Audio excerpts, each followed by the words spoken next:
Hey there, this is your Matt Dude with To My Timeless Hands, Doodle here with another video, and today I'd like to talk about the parallels between the X-Men and autism. Now, I know that's a very weird topic to talk about, and how those two can be correlated together, but I've had this video in my mind for a while, I just didn't know how to incorporate it, since to be very honest, I've never been a very big X-Men fan. It just never appealed to me because how the films would show it ever since I was little. You would get the ones from the early 2000s by Fox, and those were fun. But you know what? There was mostly a Wolverine movie in all three, and then they just went to doing Wolverine stuff. So kind of the prejudice type mentality kind of went away, at least from the way I've seen it. And I didn't grow up with the X-Men TV shows. Those were never on when I was younger. But because of the X-Men 97 show that came out, I thought, you know what? I should watch it. And I did.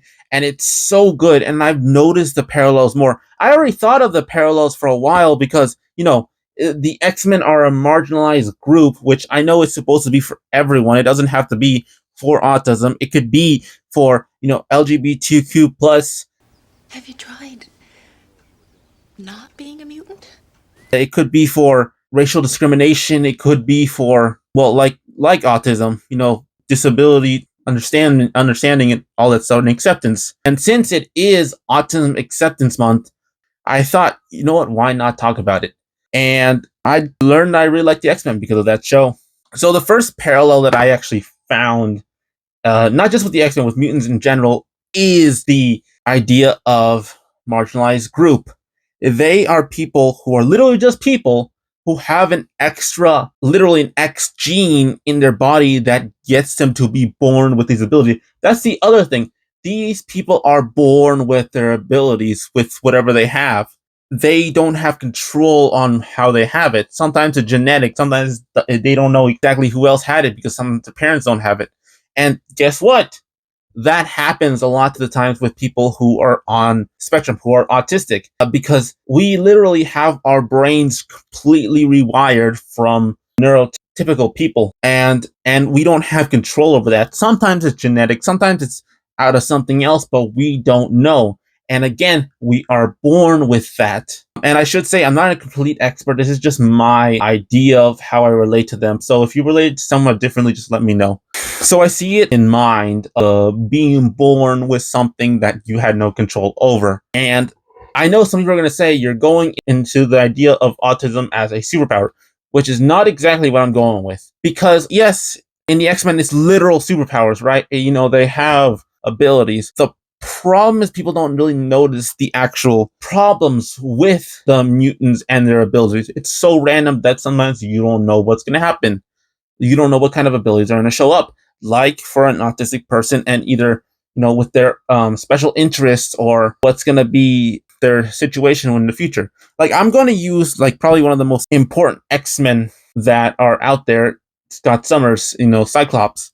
For the longest time, I didn't really relate to him, mainly because of how they portrayed him in the live action movies, not being as cool. But because of the 97 show, I thought, you know what? Let me see what he's like. And he is so cool. But that made me think about, his visor. Cyclops technically would be considered having a disability and an aid to help him because he has a portal through his eyeballs. He doesn't really see anything but red. And even in the show, it said that all he sees is red because he has to wear the sunglasses to look normal outside of anywhere else. But he normally preferred to wear the visor that he has because then he has full control over his eyes, right? And I like to see that as in someone who is autistic who needs special needs, whether you're high support or you're low support, because it depends on the person, on what they need exactly. Sometimes you have, like a lot of times people who are autistic have hard times with fabrics or with, with what's on their body, and they need certain things to have it on there. And another way I see the parallels between, his optic visors and someone who has autism is someone who would need headphones, because those help people block out any noises they don't want to hear and, help them with the rest of the world.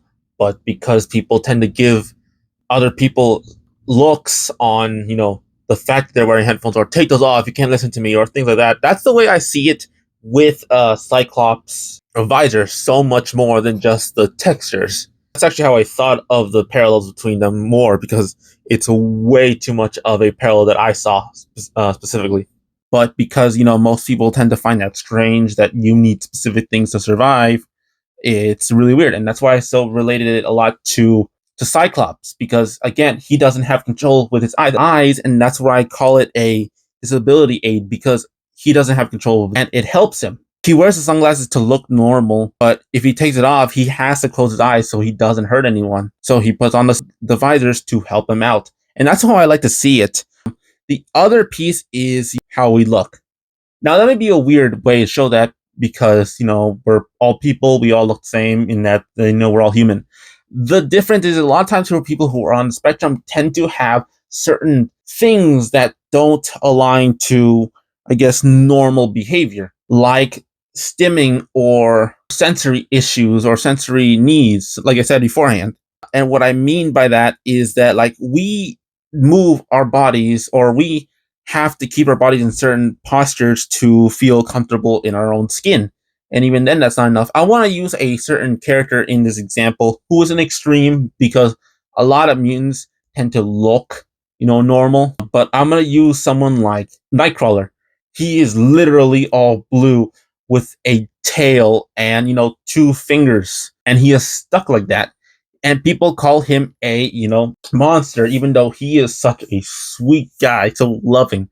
And it reminds me of someone who is autistic, who sometimes need to keep their hands in a certain position, or has stims, like this. I know this is the stereotypical one, or just people who need to walk around, someone who needs to, move their head, something like that. Or if they have speech problems, and because in their physical face, or a lot of times people who are autistic tend to not have certain facial expressions that are mostly known to be normal. Sometimes it's we lack the face that most people miss, or we do too much of an expression. And that's why I say the look wise. This is another one to where I say that it's very similar to the mutants or X-Men, to the fact that the abilities are not always helpful, or they're not always going to, be a betterment in your life. A lot of times we're autistic, we don't always want to be that. Not that we don't accept it, or we don't, try to celebrate it like this month does, but sometimes it gets really hard, whether you're high support or low support, which again just means you need certain levels of help. And that it's not the line that used to be a big thing. It's actually more of a circle with different ideas. That's why for the X-Men, it's so random with their abilities. They don't have control over that, and so you can't really predict what someone's gonna, have the X gene of. Like, there's this other character called Glob Henry. I forgot. I probably had to look it up, but he has the ability of being a glob type guy. Like, he has his gelatin type mold as his skin, and underneath it's just skeleton. To him, all that it's great about is that he's a little stronger. That's it. He's also flammable, just like a regular person. He is mostly laughed at. He is mostly shunned with. And that's how I see it with that. And another association I see with the parallels is the whole, I guess what I would put in this case, the superpower, or the mutation, or the special interest in this case. Mutants, of course, get certain abilities when they hit a certain age, right? And it technically becomes who they are at a certain point. I like to see that as a special interest for autistic people. Things that tend to override their mind on how they think, how they behave, how they feel. I know that's a weird way to say it. You call it obsession, but it's not necessarily like that. It just kind of helps you, or it becomes something that you're so acutely aware of that it, again, becomes your life. So, and sometimes it can go too far. Sometimes it cannot. But the way I like to see it is with, like, Storm in 97, with how Storm uses her powers of the weather as an extension of herself. That's kind of how I see the special interest. This whole superhero thing is my special interest. It feels like an extension of myself. And then it makes me think of, like, when Storm lost her abilities, she did not. She felt so lost, and it hurt her so badly, as if something that she loved so much was gone from her. And it felt kind of relatable, as some people lose their special interest and it's with just something else. The breeze is gone. I cannot feel it, nor the moisture, nor the air. What has he done to me?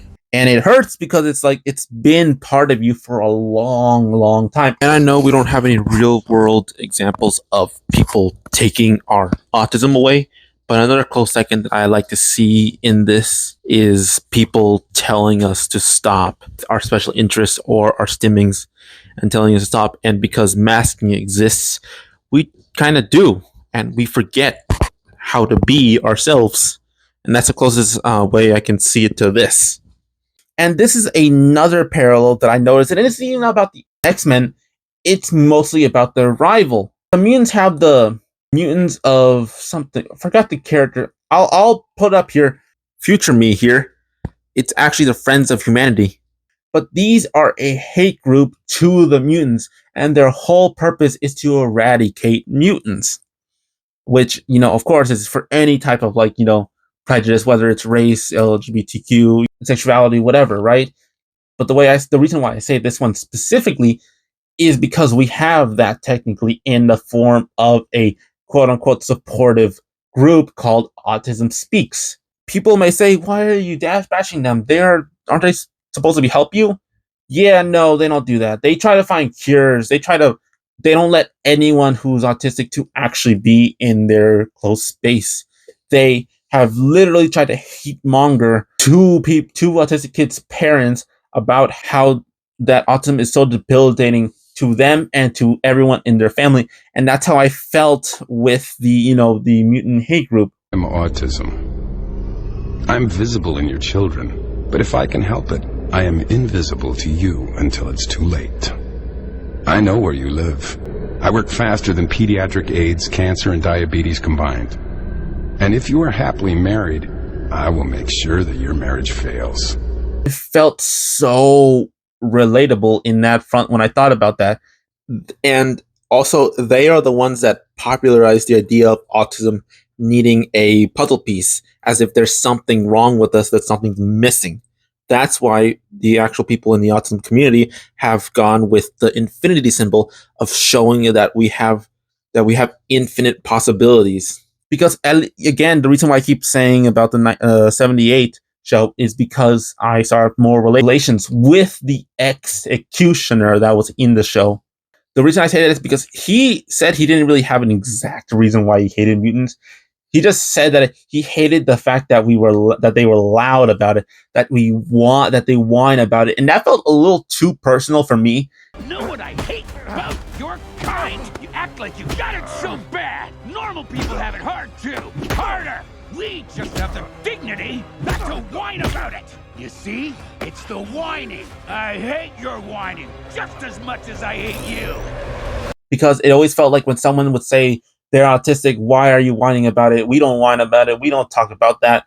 And it felt really, on the nose for how it felt for me. So yeah, that's why I say that. This is a spectrum. It varies on how much people need. It doesn't mean that they need to be hurt. It means to be helped. And this is the last thing I can think about that, relates to, the X-Men or the mutants.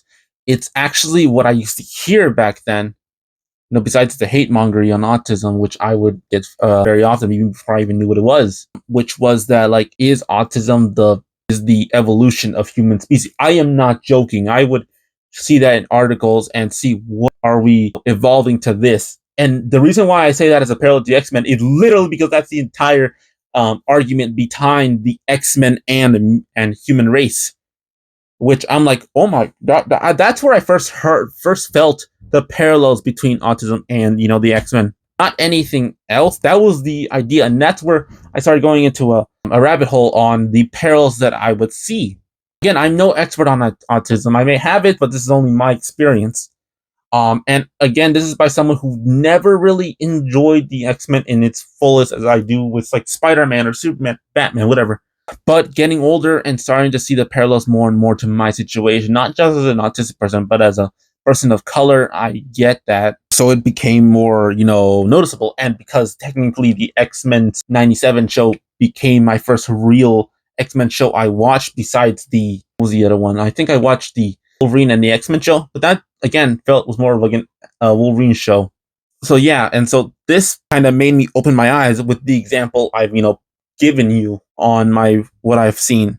So if you think there's a parallel between the mutants of the X-Men and autism, let me know. Do you have autism? Do you not? Do you think my ideas are crazy, or I'm infantilizing autism as most people would think I'm doing, which is not what I'm doing, because I am literally autistic. What are your opinions in general? I'd really like to know. And whoever tends to watch this video, I don't know how well this video will actually do, because I'm talking about disability, and that never does well on anything I do, especially when I talk about my autism. So let's see what happens.